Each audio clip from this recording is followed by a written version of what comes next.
ইয়া আইয়ুহান নাস উবুদু রাব্বাকুমুল্লাযী খালাকাকুম ওয়াল্লাযীনা মিন ক্বাবলিকুম লাআল্লাকুম তাত্তাকুন। এই আয়াতে আল্লাহ পাক রব্বুল আলামিন কি বললেন? এখানে শুরুতে সমস্ত মানুষকে উদ্দেশ্য করে বললেন, ইয়া আইয়ুহান নাস, হে মানব সম্প্রদায়।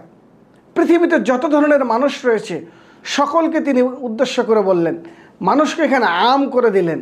আসলে মৌলিকভাবে আমরা যে আগের রুকুতে আলোচনা করে আসছিলাম, মানুষের শ্রেণী এক প্রকার মানুষ হলো মুত্তাকি, আরেক প্রকার হলো মুনাফিক, আরেক প্রকার হলো কাফির। এই তিন শ্রেণীর সহ সব শ্রেণী পেশার মানুষকে আল্লাহ পাক রব্বুল আলামিন আমভাবে ঘোষণা দিয়ে বলতেছেন, ইয়া আইয়ুহান নাস, হে মানব সম্প্রদায়, উবুদু রাব্বাকুম, তোমরা তোমাদের রবের ইবাদত করো। এখানে ইবাদত করার ক্ষেত্রে আল্লাহ পাক রব্বুল আলামিন রব শব্দটা কি কেন নির্বাচিত করলেন?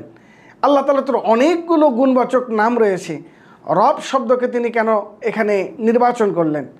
মৌলিকভাবে মুফাসসিরিনে কেরাম তাফসিরের মধ্যে এর উত্তরে লিখেছেন, আসলে প্রতিটি বিষয় তার দাবির সাথে দলিল পেশ করতে হয়, যুক্তি পেশ করতে হয়।